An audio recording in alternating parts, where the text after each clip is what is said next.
que una compañera iba a participar en la terna para la subvención académica y dice, pero ¿para qué una mujer ahí? No, si las mujeres no sirven para ocupar esos puestos, ¿sí? Ahí necesitamos un ingeniero, un hombre así, que sepa de técnica, porque aquí se estudian las carreras de ingeniería industrial, de transporte, de informática. Eso es discriminación de género, que por el hecho de ser, en este caso, mujer u hombre, se le discrimine. Se van a cortar todas las flechas, por supuesto, pero nos falta mucha tarea. Hace mucho que decían, ¿tú para qué estudias para enfermero si es una carrera de mujeres? ¿Que eres maricón o qué? Ese tipo de expresiones, jóvenes, son formas de violencia de género, ¿sí? Y en este caso, conocida como discriminación de género. Y la última, dice que es cualquier acto de violencia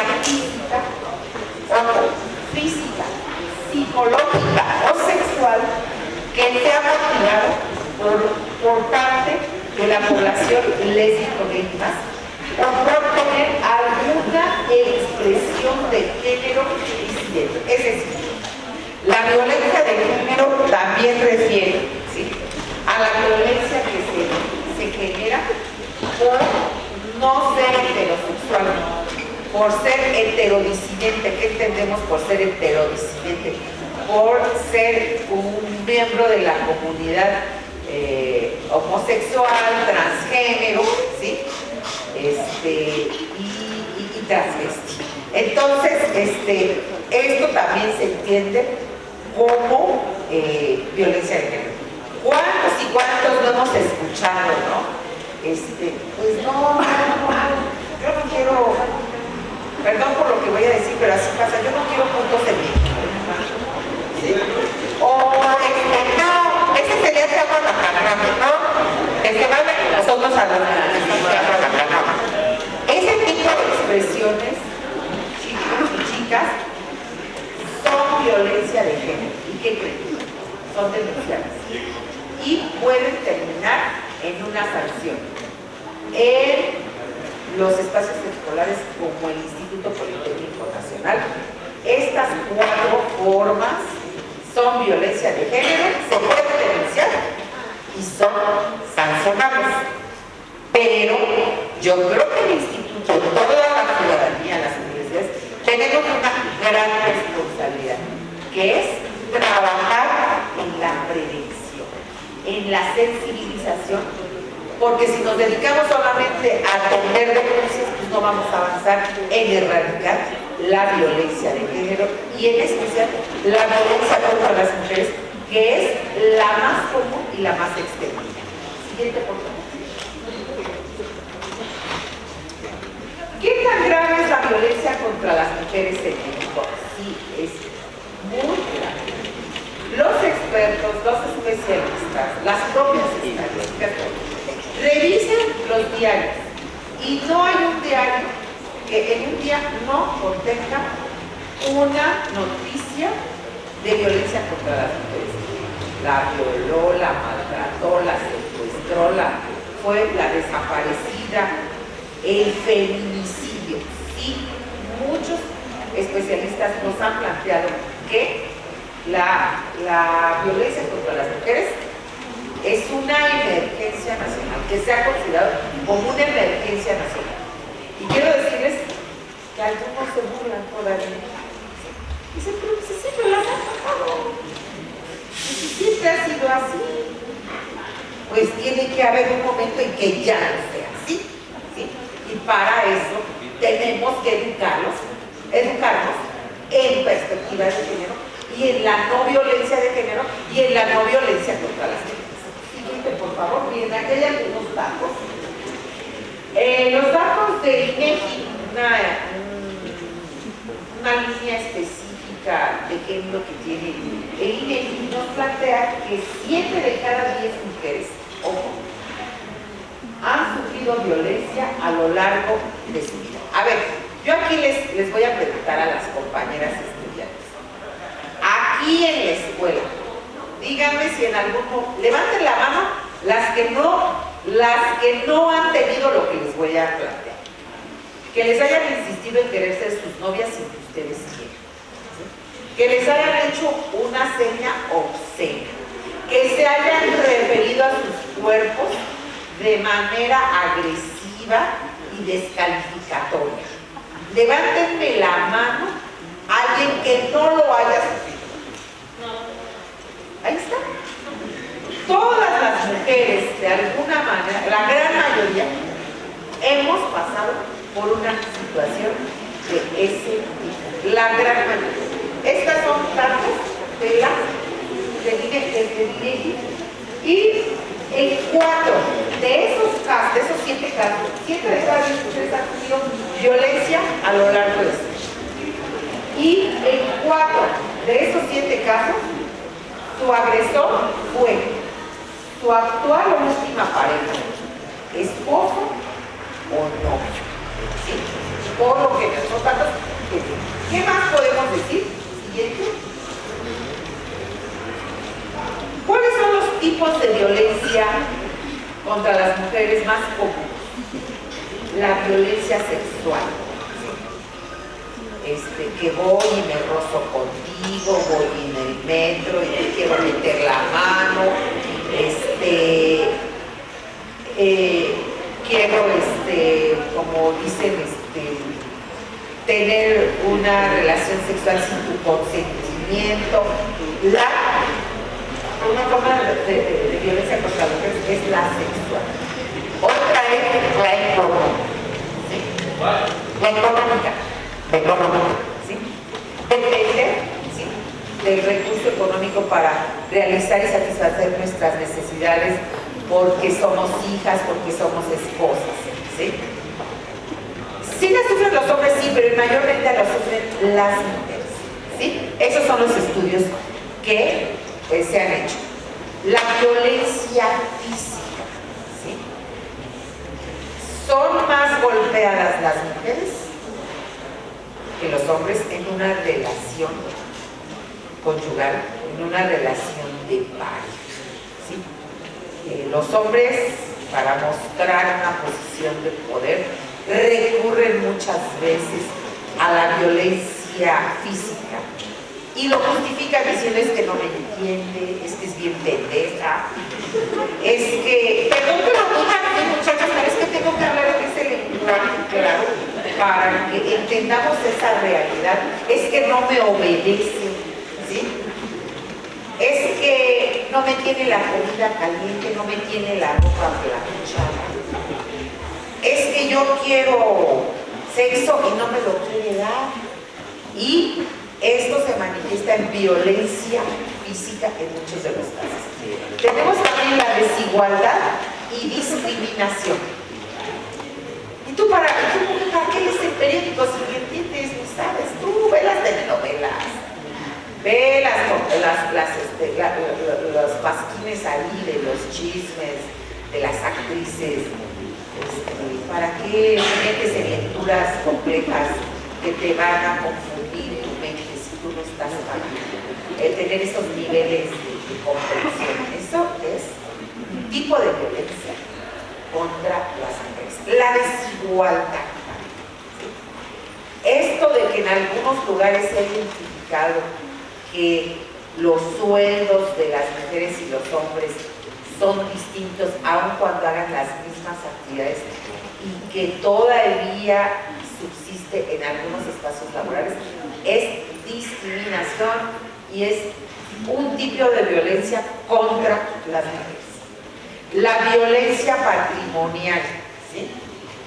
Te quito porque tú no tienes la posibilidad de defenderte legalmente. ¿Cuántos y cuántos casos hemos conocido de que se da una ruptura, un divorcio, y en algunos de los casos, pues, las mujeres, por no tener este conocimiento, por no tener este acceso muchas veces a la justicia social, se quedan sin una protección, sin una base patrimonial? Y también la violencia psicológica, que es una de las más ejercidas, una de las más aplicadas, cuando nos hacen sentir que somos culpables, que nosotros provocamos a los hombres, ¿verdad? Para que nos agredan, para que nos traten de personas sin capacidad, para que nos traten de ligeras, de veleidosas, de ansiosas, de ambiciosas, porque hay algunas mujeres que nos manifestamos con libertad, que decimos lo que pensamos. En este país y en muchos espacios escolares, decir lo que piensa uno es un deporte muy peligroso. Pero si las mujeres lo dicen es todavía más peligroso, ¿sí? Entonces, la violencia psicológica es algo muy extendido y se ejerce para que las personas pierdan su autoestima, su seguridad en sí mismas, y la sufren muchísimo las mujeres. Pero aparte de eso, lo más delicado, jóvenes, es que las mujeres lo interiorizan, lo creen a veces, y es bien difícil desarraigar esos estereotipos, ¿no? Una cuestión así de que se interioriza, es que mi marido manda, le tengo que obedecer, es que no me puedo pasar de las horas, es que si me voy con las amigas me dice que soy una libertina, y todos ese tipo de estereotipos y ese tipo de señalamientos descalificatorios hacia las mujeres tienen que ver con la violencia psicológica. Bueno, estos son los tipos de violencia contra la mujer. Puede haber más, pero estos son los más representativos. ¿Qué más podemos decir? Vamos a hablar, la siguiente, por favor, de las modalidades. Ya hablamos de los tipos. Y esos tipos de violencia contra las mujeres se pueden presentar en diferentes ámbitos, ¿sí? La violencia docente, ¿sí? ¿Existe violencia docente? Sí, hay estudios, investigaciones que nos dicen que existe violencia docente. Miren, les voy a comentar, y algunos de los ejemplos que yo les doy son reales porque nos los han compartido estudiantes, profesoras, miembros del personal de apoyo y asistencia a la educación. En algunas escuelas de ingeniería, ¿no? Nos comentaron, ¿no? que un profesor decía que a qué iban las mujeres a las escuelas a tomar clases y nada más iban de cachines. Así, expresiones que, discúlpenme por decirlas, pero las tengo que decir porque son realidades. La violencia docente que se puede generar, pues sí, hacia un alumno o hacia una alumna en una relación de poder, de que si no se accede de una manera arbitraria a algo que no está establecido en el programa de estudio, se puede considerar violencia de género, violencia docente, violencia contra las mujeres en el ámbito docente. ¿A qué vienes a clases si las mujeres no sirven más que para la cocina? Ya ves, por eso no puedes resolver esos problemas, ¿sí? No son para las mujeres. ¿Qué más? Podemos hablar de la violencia institucional. Híjoles, existe, está bien extendida, ¿sí? Aunque a veces algunas autoridades la ocultan. Les voy dando ejemplos. Supe de una persona, ¿sí? Que la jefa de capital humano de su escuela, pues una empleada, a la jefa de capital humano no le agradaba una mujer, ¿sí? Y le estaba obstaculizando el trámite de una prestación. Esa es violencia institucional. Otra expresión de violencia institucional es cuando yo tengo derecho a una hora de lactancia porque tengo que irme antes o llegar tarde porque estoy lactando a mi bebé y mi trabajo no me lo permite. Esa es violencia institucional, ¿sí? O también porque yo observo que a todo mundo invitaron a un curso y hay lugar y a mí no me dejan inscribirme a ese curso al que yo tengo derecho. Esa es violencia institucional. Tenemos la violencia feminicida, que es como el más alto grado, ¿sí?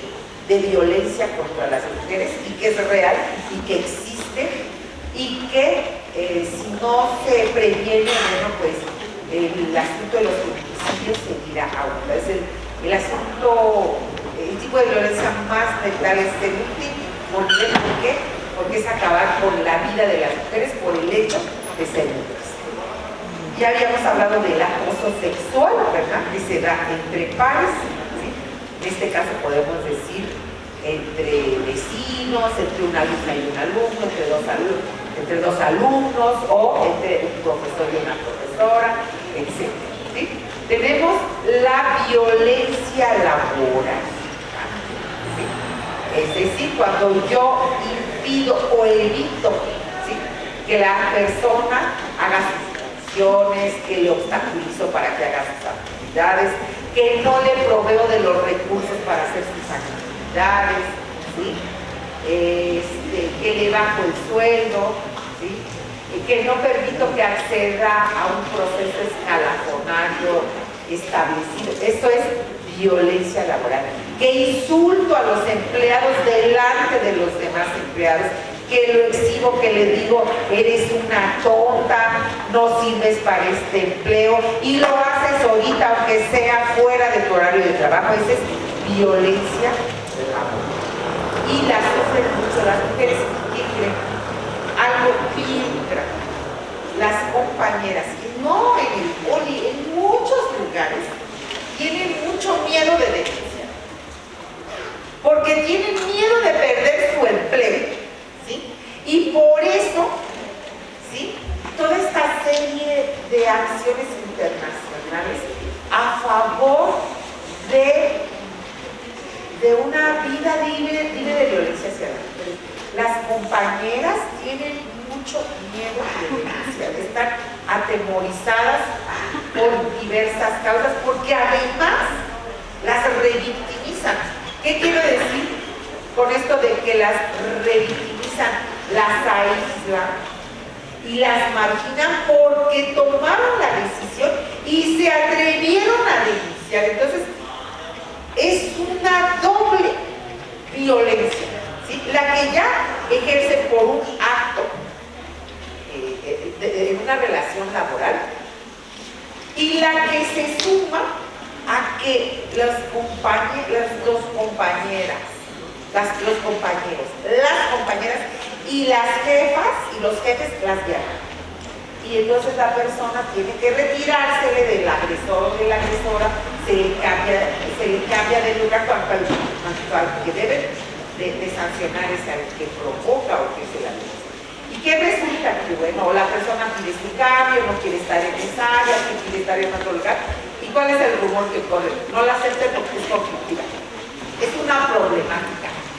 Genera mucho, es revoltosa.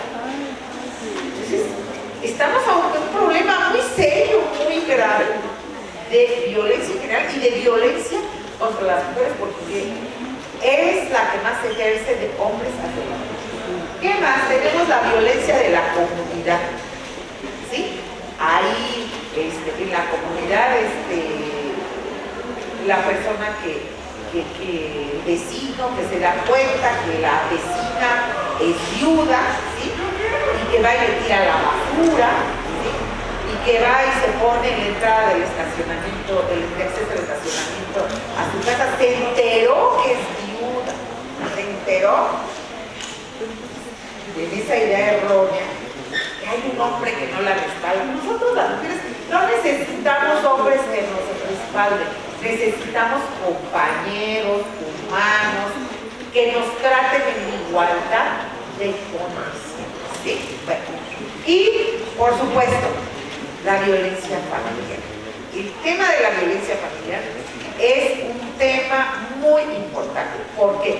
Porque ahí, en el ámbito familiar, se aprenden los estereotipos de las relaciones entre hombres y mujeres. Y estas se reproducen en la escuela, en el trabajo, ¿sí? Y si hay violencia familiar, es muy posible que esta violencia se manifieste en el comportamiento de las personas, ya sea en un profesor, en un alumno, en un directivo, en un gerente, en un operativo, en un técnico. en el ámbito laboral y esto también es una situación que nos deja en una cuestión de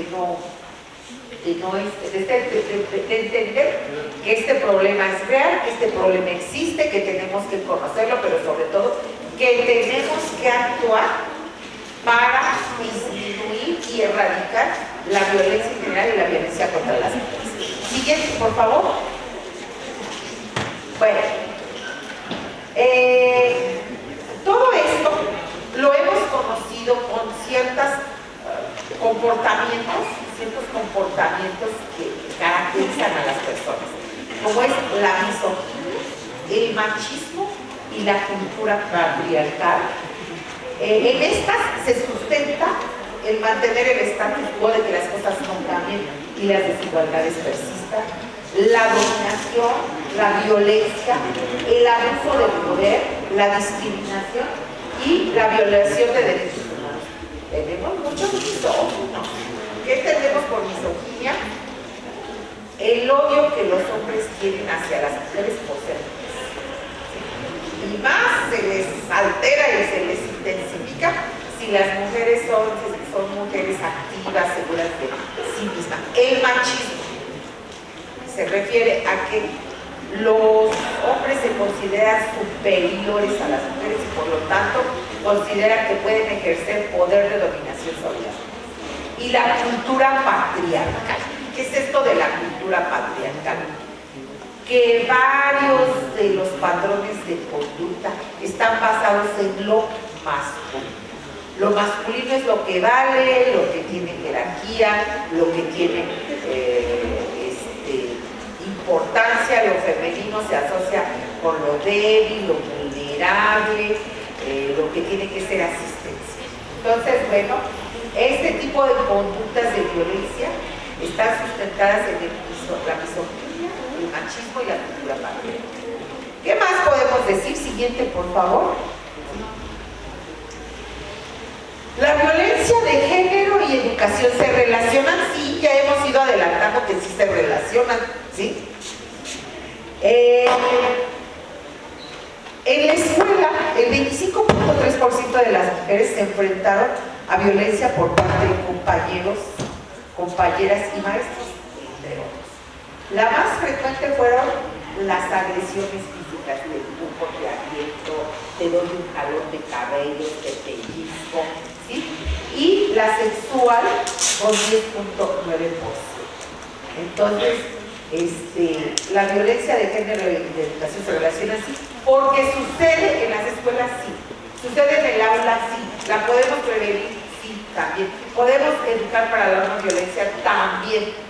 Aparte de que aprendamos física, matemáticas, economía, econometría, contextos internacionales, contabilidad, planeación estratégica y todos los campos disciplinarios que ustedes gusten considerar, tenemos que educar en perspectiva de género para disminuir la violencia de género, que está muy arraigada. En nuestros tiempos, a ustedes no les voy a mentir, ustedes son más conocedores del tema. ¿Qué sucedió en estos días de agosto a la fecha en las escuelas? Que algunas creo que todavía siguen en paro, un reclamo, un cuestionamiento, ¿verdad? Por la violencia de género que sufren algunas estudiantes que denuncian a algunas estudiantes y que es un reclamo de que se quieren intensificar y facilitar las acciones de atención de la violencia de género. Siguiente, por favor. ¿Por qué es importante vincular la educación con el género? Planteo esta pregunta. Porque la educación es capaz de transformar la conciencia individual y por consecuencia la conciencia colectiva. Es decir, esta conciencia es capaz de transformar la cultura y la sociedad. Si estamos diciendo que el tema de género es un asunto, es una construcción cultural, entonces sí la podemos cambiar. ¿Y a qué queremos cambiarla? A que se erradique la violencia contra las mujeres, a que busquemos relaciones más igualitarias y de respeto a los derechos humanos. Siguiente, por favor. Vamos a hablar un poco de géneros. ¿Sí? No es un tratado, pero sí algunas ideas básicas. ¿Sí? Ya me quedan 10 minutos, estoy por terminar. Las teorías clásicas de los feminismos modernos se han referido enfáticamente a la educación de las mujeres. Las mujeres tienen que educarse, tienen derecho a la educación, valga la redundancia, como derecho, como práctica de emancipación o como lugar de superación de la discriminación. ¿Qué quiere decir con esto? Que la educación nos debe hacer menos discriminatorios. ¿Sí? Siguiente, por favor, voy a avanzando. Educación y género para prevenir la violencia. Por supuesto que sí. ¿Qué se debe incluir en la educación para que sea incluyente, igualitaria y libre de violencia? Siguiente. Pues que los currículos tienen que actualizarse, los planes de estudio tienen que actualizarse, ¿sí? Para resolver problemas de la realidad propia de sus especialidades del ingeniero, del economista, del contador, pero también en perspectiva de género como parte de su formación. Y entonces podemos decir, antes, que la perspectiva de género, ampliando, es una herramienta surgida en el feminismo que permite ver al mundo de manera diferenciada, visibilizando las desigualdades que enfrentan las personas por el simple hecho de no ser hombres. Esta herramienta permite emprender acciones para soslayar y eventualmente erradicar dichas desigualdades de género. Siguiente, por favor. Siguiente. Bueno, la perspectiva de género, ¿sí?, es desafiante, es como transgredir el orden patriarcal. Resulta incómoda. Es incómodo hablar a veces de feminismo y de perspectiva de género porque devela, que a veces es denunciante. ¿Sí? Y también hay que decirlo, nos enfrentamos a muchas resistencias. ¿Qué sucede a veces? Ay, esas mujeres que están bien pinches locas, que se vayan a la cocina mejor. Ese tipo de expresiones que nos reflejan resistencias a aceptar que tenemos derechos las mujeres a un mundo de respeto y de igualdad de género. Siguiente, por favor, y de terminar con los privilegios masculinos. ¿Qué no es la perspectiva de género? Aquí es muy importante porque muchos lo han considerado como algo que está en contra de los hombres. No, no es un asunto solo de mujeres. Los hombres tienen que tener perspectiva de género, sí, para vivir relaciones igualitarias. No tiene que ver con solamente la intención de beneficiar a las mujeres, no, es simplemente igualdad, es igualar su condición, hacer que se respeten sus derechos y vivir en una vida de igualdad. Y no es una confrontación, por supuesto que no es una confrontación o guerra entre mujeres y hombres. Yo conozco a muchos hombres feministas, buena onda, bien alivianados, que nos echan porras a las mujeres y un aplauso también para aquellos compañeros hombres que son, pues no muchos todavía, pero sí los hay, que son feministas y que creen en las mujeres que respetan a las mujeres. Siguiente, por favor. Y bueno, pues podemos ver que la perspectiva de género cuestiona la exclusión de las mujeres, la desigualdad y busca visibilizar la discriminación. ¿Sí? Siguiente. Acciones con enfoque de género, pues aquellas que deben llevarse a cabo, actuar sobre factores de género, condiciones de cambio y sobre todo lo que yo ya había dicho, insistido, construir situaciones de igualdad de género. Ya voy terminando. En México, ojo, la perspectiva de género es por ley. Nada de que, esto es voluntario, no. La perspectiva de género es por ley. El artículo 5, fracción sexta de la Ley General de Igualdad entre Hombres y Mujeres, que nos dice que es un concepto que se refiere a la metodología y los mecanismos que permiten identificar, cuestionar y valorar la discriminación, desigualdad y exclusión de las mujeres que se pretende justificar con base en las diferencias biológicas entre mujeres y hombres, así como las acciones que deben entenderse para actuar sobre los factores de género y que